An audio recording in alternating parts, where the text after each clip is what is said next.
Hey guys, it's KanjiEater. This is the part 2 of the KanjiEater's GoldenDict Japanese Toolbelt video, where I'm going to walk you through the frequency list and Anki features that I made inside of GoldenDict. Then I'll show you how to set it all up. Please like and subscribe, and let's jump in. Alright, so a couple quick frequency list examples. First off, let's say you have osu here, alright? Type that in.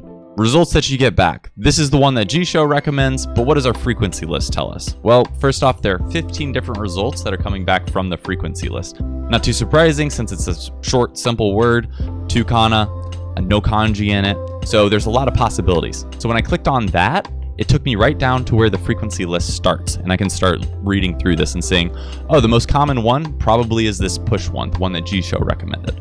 Then the next one, its most common way of writing it is osu, as in just the kana.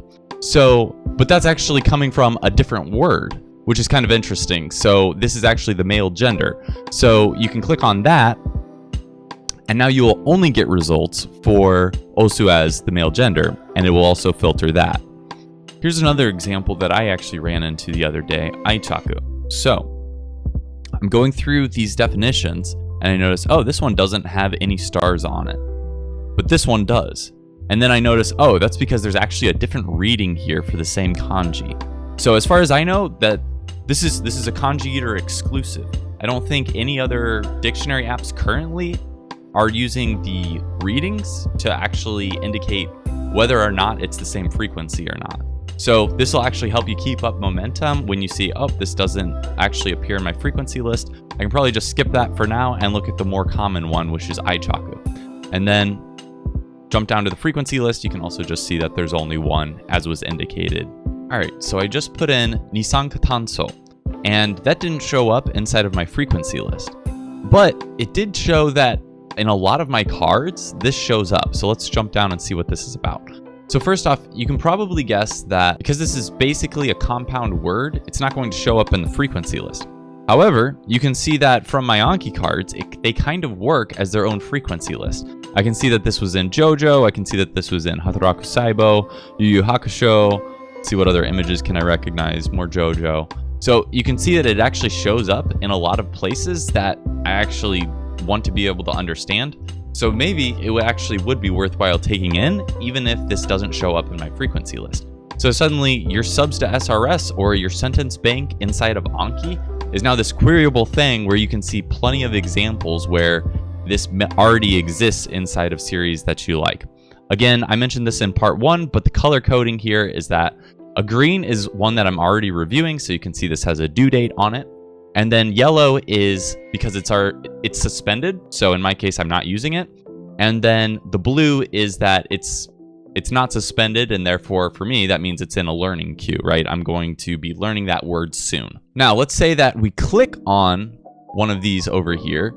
It will actually open up inside of Anki that exact card. So if you needed to do any editing or something like that, you could still see it. You can also click on the search results themselves so that it will actually perform the search inside of Anki, and then you can, sort it, do whatever you need to, edit things, and move on from there. So as you can see, this really does open up a lot of possibilities when you're searching through something and you want to see, hey, is this a word worth learning? Does this show up in shows that I like? Now you have essentially a frequency list made out of everything that you've been SRSing. Now let's talk about how to get this set up.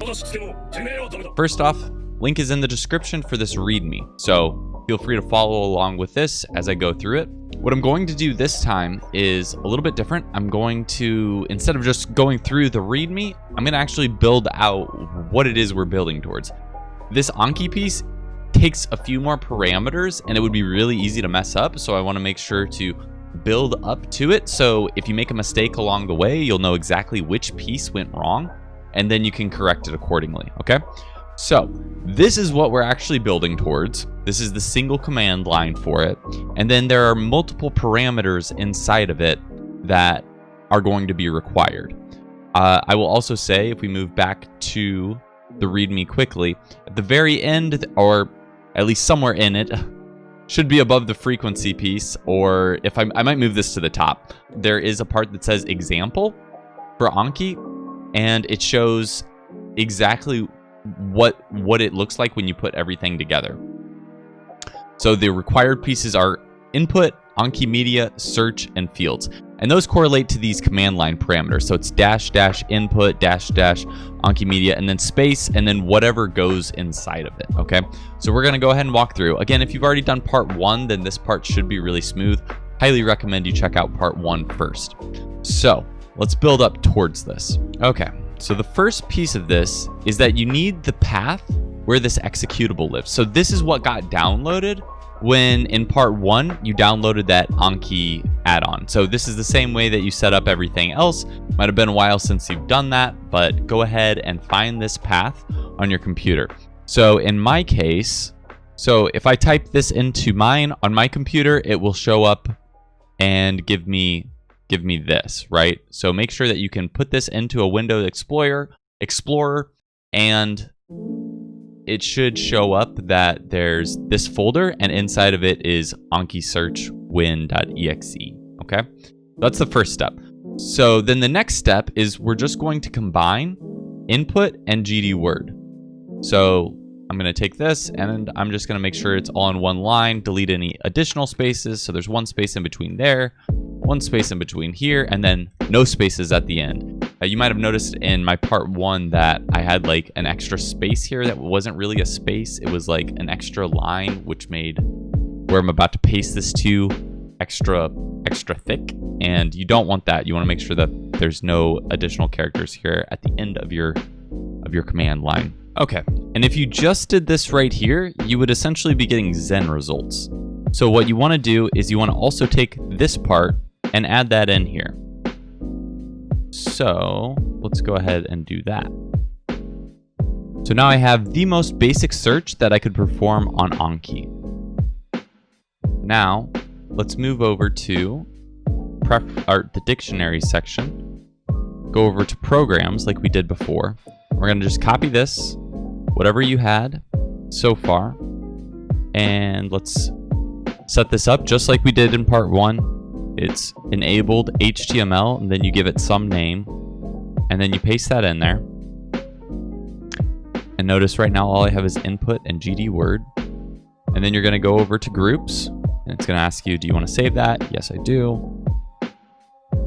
And you're going to jump down to demo, and you're going to move that over, because that was the piece that we just added.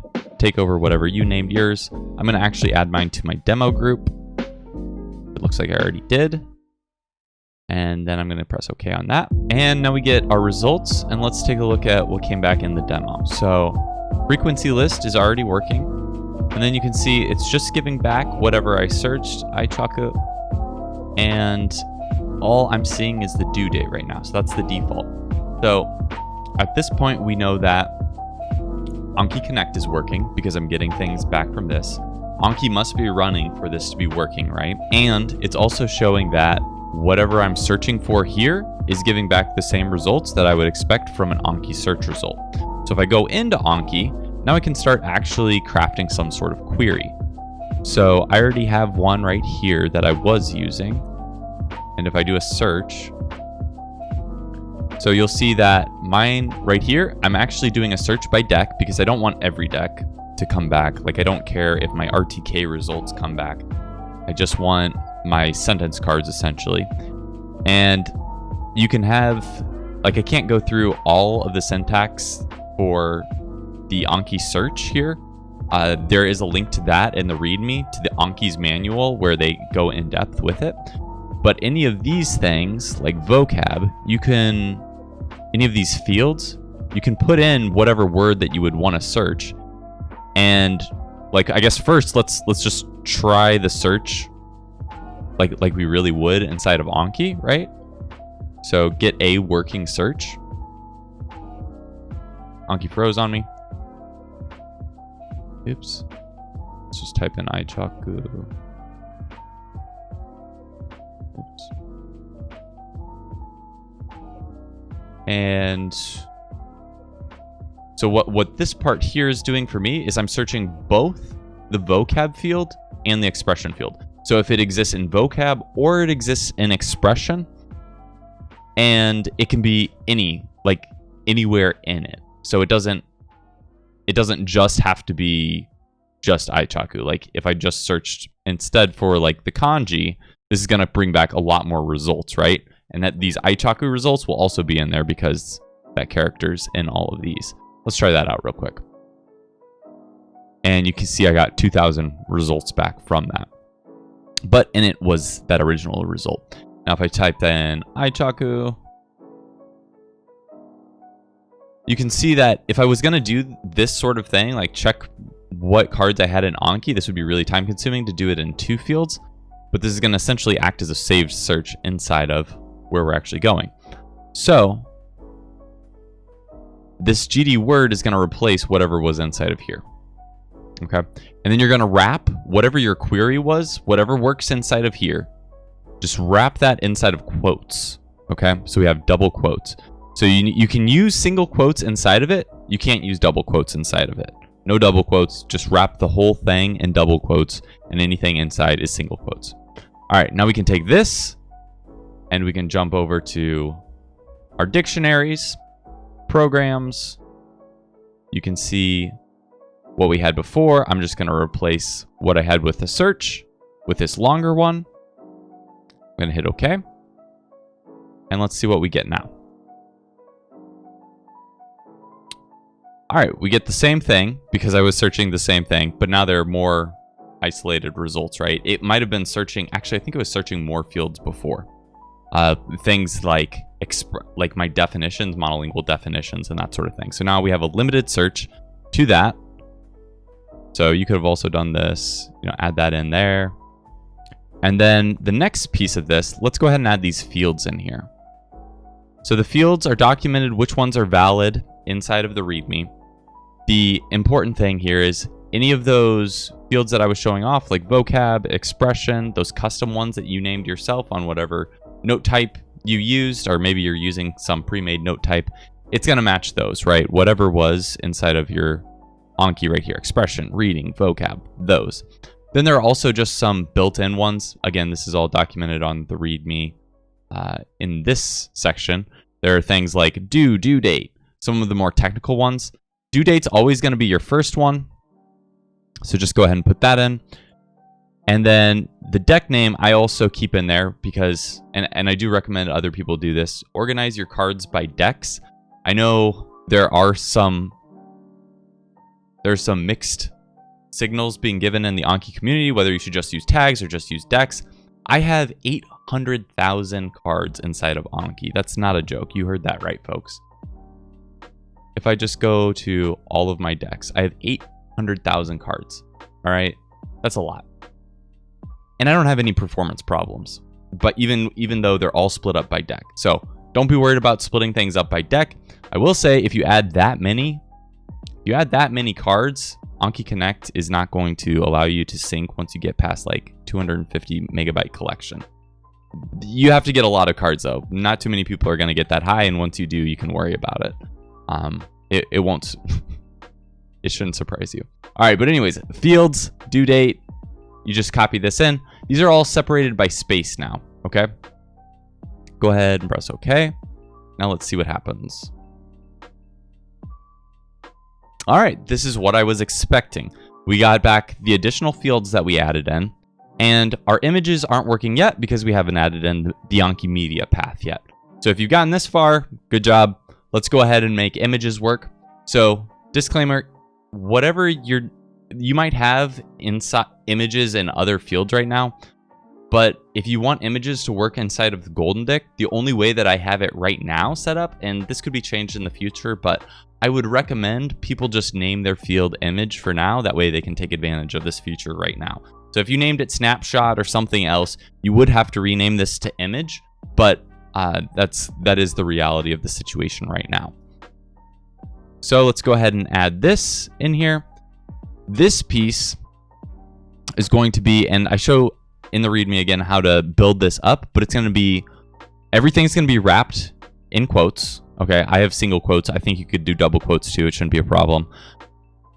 It's going to be this file protocol. So file : // and then it starts with another // so there's 3 // here, and then it's actually your path to your media folder. Okay, so make sure you have it as a folder, meaning that there's that extra slash at the end. You can test this if you go over to in your file explorer, and you can pull up. I'm not going to do that part, but if you pull this up, it should pull up your Anki media collection. Now, if we take all of this and we add that in there, add this into dictionaries, add this into programs.